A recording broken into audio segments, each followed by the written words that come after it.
Estimados hermanos y amigos, es un honor grande nuevamente estar con cada uno de ustedes y en esta ocasión tenemos el privilegio de estar con nuestros hermanos Jesús Caramés y Antonio Simoni.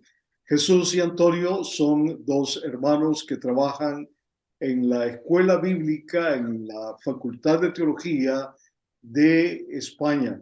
Jesús es el director y Antonio trabaja también juntamente con Jesús en la institución. Es un gozo enorme y un saludo, por favor, estimados amigos. Muy bien, pues saludamos a todos los que están viendo en este momento el programa de MM33. Un saludo muy especial a Max y a todas las personas que están contribuyendo para dar a conocer y divulgar lo que el Señor ha hecho en este día, en este caso aquí en España. Que el Señor os bendiga. Sí, igualmente, para nosotros es una bendición estar con vosotros, es sentir el privilegio que tenemos de estas tecnologías, de que estamos en España y estamos hablando a muchos rincones del mundo y así es como estamos viendo también cómo seguramente está en el mismo corazón del Señor esa evangelización que llega a todos los lugares del mundo. Qué fácil es con la tecnología. Qué fácil es cuando Dios hace la obra y el poder del Espíritu Santo nos impulsa. Estamos con este ánimo y con esta expectativa. Que el Señor los bendiga. Muchas gracias, estimados amigos. Qué hermoso. En el segmento anterior habíamos conversado acerca de los comienzos de algunas reformas en España y también algo muy importante que hablamos era sobre un monje Jerónimo del convento de San Jerónimo de Casiodoro de Reina y la Biblia en español. Qué bueno, gracias Antonio por habernos ilustrado sobre ese aspecto y vamos a seguir entonces en esta ocasión conversando sobre tema similar y también queremos introducir el tema del siglo XVIII, la función de una ciudad muy importante en España. En España hay un seminario, el seminario de las Asambleas de Dios, y se encuentra en una ciudad que se llama La Carlota. Y bueno, es una historia preciosa. Por favor, cuéntanos al respecto, estimado Jesús, al respecto. Pues sí, pues mira, es muy emocionante que el único seminario de las Asambleas de Dios que hay en nuestro país esté radicado precisamente en esta localidad, en La Carlota, que tiene una conexión muy emocionante con el proceso de la Reforma y la Segunda Reforma. En el siglo XVIII, el rey Carlos III pues quiere crear una sociedad ideal y él se fija, toda una historia en lo que se ha definido y se conoce aquí, que son las nuevas poblaciones. Entonces, él lo que quiere crear es una sociedad ideal en un sitio que no existe. Aquí el profesor Antonio puede darnos detalles más concretos, pero una historia fascinante. Un pueblo que nace a una hora determinada y en una fecha determinada. ¿Conoces la fecha, no? Yo la desconozco. 5 de julio del 60. El 5 de julio de 1767 el 5 de julio de 1767 a las 11 de la mañana. A las 11 de la mañana. ¿Esto no es fantástico? Vale, ¿qué es lo que hace este rey? Pues lo que hace es, claro, él quiere crear una sociedad ideal y plantea como un trabajo de laboratorio. Una sociedad ideal, ¿cuántos labradores, cuántos ganaderos, los profesores, los artesanos? Y lo forma todo, pero no hay gente aquí en España para suplir estas necesidades y las busca de Centro Europa. Y la historia, que conoce muy bien Antonio Simoni como profesor y el que de alguna manera nos ha refrescado todo esto, pues la historia es que cuando estos colonos vienen aquí con la promesa de que se les va a regalar tierras y que las van a trabajar, y llegan aquí, tenían una cláusula, estamos en el siglo XVIII y esa cláusula especificaba que tenían que ser, entre otras cosas, además de sus oficios, católicos, apostólicos y romanos. Pero esa cláusula, por la historia, la obra sin duda alguna del Señor, esa cláusula se pierde, se extravía, y quien es comisionado para traer esos colonos, pues los trae, y esos colonos, casi el 90%, ¿verdad? El 90% son luteranos, son protestantes. Podríamos decir así en grandes, son evangélicos, son hermanos nuestros, que vienen aquí con una promesa de trabajar la tierra, de bendecirla, y efectivamente en esos primeros años de constitución de esta sociedad es una sociedad ideal. Es una sociedad, Antonio, puedes complementarnos sobre la educación y... Sí, efectivamente, esa sociedad fue un experimento de laboratorio, como dice nuestro director, y efectivamente así fue. El experimento de laboratorio conllevaba que cada una de las personas tuviese una función específica para hacer productivas estas tierras, y esa función lo que hizo fue que traer personas centroeuropeas, y todas ellas eran prácticamente de confesión luterana, algo que insólito y que no cayeron, se le pasó a la Inquisición. Esta escena que ustedes pueden ver en imágenes está recibiendo el encargado de esa expedición, un peruano, Pablo de Olavide, está recibiendo el encargo. Y como dice la Real Cédula, que pueden ver aquí en la siguiente, a la izquierda del documento dice que tienen que ser extranjeros católicos, una cláusula que no cumple. Y cuando llega aquí, pues se encuentra que tienen todos los extranjeros, todos los colonos, 7.500 personas, que es un experimento demográfico sin precedentes, eran de confesión luterana o protestante. Peculiaridades, como me decía el director, por ejemplo, pues aquí por primera vez en España se establece la educación gratuita, pública y gratuita. Aquí se establecen también algunos sistemas de sanidad, aspectos religiosos, formación de la mujer incluso también, y eso es algo que 10 generaciones después ha pervivido en el ambiente de este pueblo. Es un pueblo muy innovador también, muy solidario, y un pueblo que se conocía en toda España por ser muy trabajadores. Y aquí podríamos estar hablando mucho tiempo de la ética y el concepto protestante del trabajo frente al concepto tradicional y católico del trabajo en España. En la Carlota fueron conocidos por los trabajadores que eran. También hubo otras cuestiones, por ejemplo, el cementerio civil más antiguo de España está en este pueblo, porque los protestantes construían los cementerios fuera de los núcleos de población por una pura cuestión de salubridad, mientras el resto de los núcleos de población, los cementerios, por el concepto de la muerte, casualmente los insertaban dentro del núcleo urbano, la iglesia, el ayuntamiento y el cementerio. Así que son algunas de las pinceladas de las singularidades de este pueblo, que es el único de los más de 8.000 que tiene España, que tiene una historia diferente, y entre ellas día y hora de fundación, como nos recordó Jesús, el director. Y de una trayectoria cristiana. Eso motivó que cuando la Inquisición le llama la atención lo que estaba pasando aquí, esa sociedad ideal, indaga y descubre que son luteranos, que son evangélicos, que son protestantes, que son hermanos nuestros.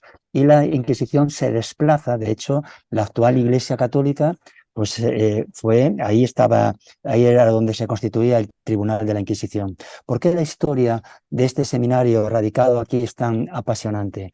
Porque nosotros entendemos, cuando las Asambleas de Dios compran este edificio, se traslada, el Seminario de las Asambleas de Dios ha tenido también una trayectoria, ha estado en Andalucía, en Málaga, después estuvo en Madrid, después estuvo en Guadalajara, y finalmente del centro del país, y finalmente se desplaza aquí al sur, a Andalucía. Pero cuando está aquí radicada, surge una pequeña crisis y el edificio se pone a la venta. Y es interesante, ahí es cuando a mí me encargan también la responsabilidad de ser aquí el director, y estamos gestionando, entre otras cosas, los programas que van avanzando y la gestión de vender este lugar. Se pone a la venta, el centro no se vende, y casualmente pues nuestro profesor Antonio Simoni, que se incorpora en pocos años de estar yo aquí, y nos da a conocer esta historia, y nosotros entendimos que estos hermanos nuestros que vinieron hacía 250 años, que Dios o sea, que ellos entendían que era un regalo del Señor venir aquí a cultivar la tierra, a bendecir este país de alguna manera, y que fueron perseguidos y masacrados, pero había una oración de ellos, de bendecir. Y 250 años más tarde está aquí nuestro seminario con ese propósito, con ser de bendición no solamente para este país, sino hacia donde el Señor quiera. Pues imaginaros el privilegio de enviar pastores, misioneros, evangelistas, maestros a todos los lugares del mundo. Así que entendimos que el seminario tenía que estar aquí y tuvimos la oportunidad en alguna ocasión, pues con la alcaldía y demás, de decirles directamente, de contarles esta historia y decirle que estamos aquí para ser de bendición y que seguimos el legado de aquellos colonos que nos han precedido. Así que qué historia más fascinante, ¿verdad? Esta historia es emocionante.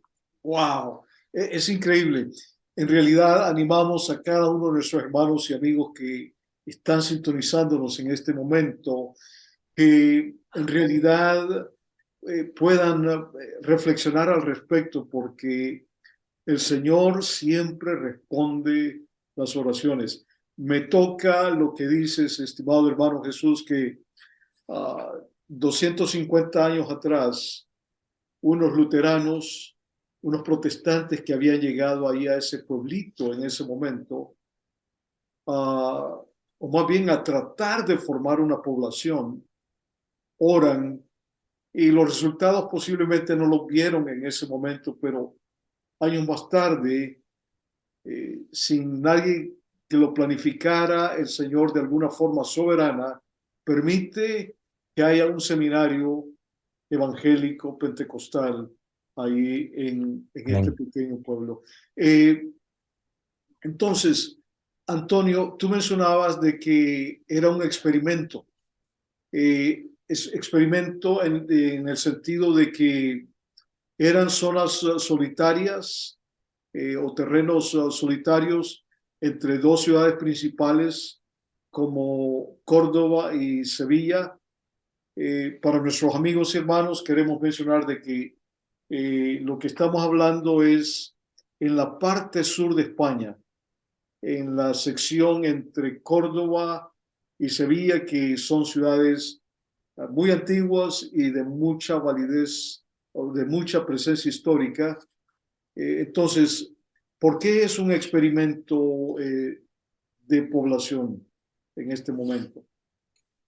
Bueno, es un experimento porque en el siglo XVIII España ha aprendido una gran lección de que se ha quedado ya descolgada del resto de Europa. No es la hegemonía española de aquel tiempo en los que el sol no se ponía sobre el territorio español, de las colonias y las posesiones que tenía en todo el tiempo. Ese auge, ese tiempo llegó ya a su fin. Y hay un rey que viene a gobernar porque viene accidentalmente. Él está en Italia, pero por la línea sucesoria le corresponde. Muere su hermano Fernando VI y él le toca gobernar España, pero es un rey que viene, que él se ha educado en Europa, ha conocido Europa y él ve el oscurantismo, el aislamiento, ve todo lo que España está sufriendo en ese tiempo. Él entonces en la corte tiene mucha influencia del enciclopedismo, la Revolución Francesa, todo acaba de producirse y él quiere llevar a cabo una innovación en el país, fruto realmente de la gente influyente que tenía en la corte. Pero él, ese experimento de crear una sociedad ideal, quiere hacerlo aquí en La Carlota, de manera que establece todo un proyecto, como podemos ver, no sé si en la imagen aparece la Real Cédula, el documento que ven en la parte izquierda.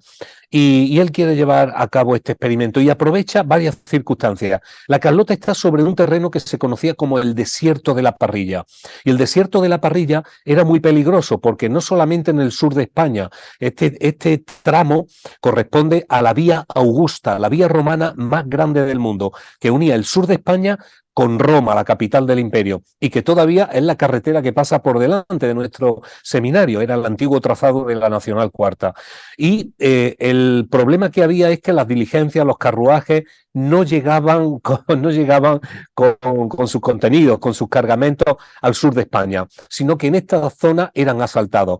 Entonces se cumplían varias cosas. Una, él hacía su experimento social de traer gente de otros países para crear esa sociedad, resolvía un problema de seguridad aquí en el desierto de la Parrilla, y otra cuestión también, España estaba perdiendo demográficamente una barbaridad de gente. Mensualmente se iban a lo que se llamó, una frase muy peculiar y muy conocida aquí en España, a hacer las Américas. Todo el mundo se iba a la América donde se prometía el oro, ¿no? Como se dice. Entonces se resolvían tres problemas, y esa fue la principal motivación de que él quisiera hacer aquí, construir el pueblo de La Carlota, que se llama La Carlota en honor a él. Esta fue la capital de las nuevas poblaciones, que es una serie de municipios que se extienden a lo largo de todo el eje transversal del sur de España. Pero nosotros entendemos que más que un proyecto de él, de la Ilustración, y un proyecto ilustrado, como es como se conoce, creemos que había en la agenda divina un proyecto mucho mayor, y que hoy podemos ver también el objetivo de aquel proyecto. Qué hermoso, veras. Entonces, estaba habiendo mucha emigración, ¿verdad? Muchos saliendo de España para las Américas, para el continente. Wow, qué interesante todo esto. Entonces, vemos la poderosa mano de Dios en esto. Recuerdo hace algún tiempo este sociólogo Max Weber escribía sobre la diferencia entre la teología y los efectos económicos de la teología del norte de Europa y del sur de Europa, ¿no? Y una de las cosas que él registra es de que en el norte de Europa había una pasión más fuerte como para rendir cuentas a Dios, ¿no? O sea, si yo trabajo, Dios me ve, y no puedo pagar por debajo de la mesa, no puedo sobornar. Pero en otras teologías, en el sur de Europa, había una tendencia a, bueno, hay intercesores, y si yo puedo pasar algo debajo de la mesa, pues Dios no me ve, están los intercesores, los intermediarios, y se desarrolla una economía diferente con base a la teología. Muy, muy interesante. Yo creo que esta historia de la Carlota, con estos inmigrantes que vienen de otros países del norte de Europa con otro tipo de teología, también tienen una influencia increíble. Qué hermosa, de veras, hermoso pasaje de la historia, y Dios obrando en forma soberana, en formas que uno ni se imagina. Muchas gracias por compartir al respecto, y por favor sentiros en libertad en elaborar más al respecto si es necesario. Pero también quería mencionar o preguntaros, ¿qué comienza a ocurrir ya después en el siglo XIX en el mundo de la iglesia evangélica en España? Bueno, siglo XIX, el siglo de las libertades, como dije, por los factores que se habían dado. Aquí podemos ver una imagen de la industria minera, una de las consecuencias también de esa apertura, la revolución de 1868 y el establecimiento de Gibraltar, esa isla que están ustedes viendo. La consecuencia inmediata es que, bueno, hay una revolución, como lo vemos también en ese cuadro, y hay unas consecuencias directas. Llega la libertad religiosa a nuestro país. Y como libertad religiosa hay un fuerte énfasis, muchas compañías, muchas agencias misioneras ponen su foco en España, y aquí vienen muchísimos de toda Europa. Hay un efecto en la educación, en las libertades, en la sanidad, en muchos aspectos, cosa que se truncaría en el primer tercio del siglo XX, ya con la Guerra Civil Española. Pero lo cierto es que hay un nuevo resurgir de la Iglesia evangélica y ahí fue donde fue también el inicio de la Asamblea de Dios, no sin poca resistencia, como vemos también en esa imagen, que esa imagen refleja claramente la intolerancia religiosa en nuestro país, pero también vemos otras cosas muy interesantes, como las primeras mujeres con título universitario en la historia de España son evangélicas y formadas por evangélicas, así que tuvo muchísima repercusión. Y bueno, vimos también personas, como ahí ven, algunos de los colportores que pagaron el precio. Ahí se ve a un hombre que por predicar, él es azotado en pleno siglo XX en España. Esto fue algo insólito. Y toda la movilización, estos son publicaciones que vienen desde el catolicismo romano, periódicos que se crean exclusivamente para luchar contra la Iglesia evangélica. Pero ninguna de esas cosas pudo con el Evangelio, en el que ya llevamos 150 años desde el siglo XIX. Qué hermoso, veras. Entonces, el mensaje evangélico comienza a tomar raíces ya para finales del siglo XIX en España, comienza a crecer y hay algunos personajes que nos pudieras ayudar a conocer al respecto. Bueno, el siglo XIX hay muchísimos personajes. Se empieza por un campeón de la fe que también es el primer mártir de esa segunda reforma, que se llama Manuel María Matamoros, un apellido peculiar, pero fue un joven que se convirtió al Evangelio, era hijo de un militar y murió a los 33 años. Poco antes de llegar a la libertad religiosa, pero él fue uno de los que pagaron el precio y dejaron establecida toda una red, de alguna forma, de distribución de Biblias que se hacían clandestinamente desde su casa en Málaga, o más bien desde la casa de su madre. Y en el siglo XX empieza ya la llegada del movimiento pentecostal, con unos misioneros suecos que en los primeros años del siglo XX se establecen en Madrid. Viene también una familia conocida como los Perruc, y vienen al norte a La Coruña, a Galicia. En Ronda también, desde primeros del siglo XX también hay obra. Y luego, pues, lógicamente, todo ese movimiento en algún momento se tuvieron que conocer y fue en la época de la dictadura de Franco cuando todos ellos se conocieron y hicieron una pequeña reunión, lo que dio lugar luego a una convención en la que estuvieron las 6 primeras iglesias que formaron el embrión de la Asamblea de Dios de España, que ya llevamos más de 50 años. Tremendo, tremendo. Entonces, Manuel María Matamoros era un colportor en algún momento. Sí, él era, no, colportor no. Es lo que ocurre que es un joven que es de familia de militares y su padre lo ingresa en la Escuela Militar de Artillería de Toledo, una de las más prestigiosas de España, pero el chico no, él no tiene una vocación de militar y en una depresión que sufre se va a Gibraltar, el Peñón de Gibraltar, famoso, en el que se había convertido en refugio de los protestantes. Él paseando por el Peñón de Gibraltar oye una campana de la iglesia metodista que anunciaba el inicio del servicio religioso y entra. Cuando él entra allí se encuentra a un pastor de Cataluña, Francisco de Paula Ruet, que acoge a este chaval joven y le predica el Evangelio. Este muchacho vuelve ya a Málaga y decide seguir los pasos del Señor y decide también congregarse clandestinamente. Viaja por todo el país y con lo joven que es muy usado por el Señor. Predica en Barcelona, en Granada, en Málaga y empieza la gente a escucharlo y empiezan a surgir congregaciones. De tal manera que la madre, que luego ya es viuda del padre, le queda una buena pensión como viuda de un militar de alta graduación, decide emplear toda su fortuna en crear una imprenta clandestina que esa imprenta clandestina distribuiría el Evangelio por todo el país. Casualmente las primeras convertidas de esa congregación eran mujeres que bordaban una técnica de costura muy laboriosa, muy artesanal, y tenían una peculiaridad, que bordaban muy bien una flor muy típica de Málaga, que se llama biznaga. Entonces ellas sustituían la portada del Evangelio por unos bordados con la biznaga, y pasó a la historia como el Nuevo Testamento de la biznaga. que ahora precisamente el año que viene creo que va a salir una publicación para recordarlo, y eran Nuevos Testamentos que llevaban bordadas unas flores. Eso pasaba desapercibido a las autoridades, pero todo aquel que veía esa flor en la tapa sabía que dentro estaba en la traducción el Nuevo Testamento de Manuel Matamoros. Él fue un campeón de la fe y casualmente tuvo en España, él no muere en España, él lo deportan.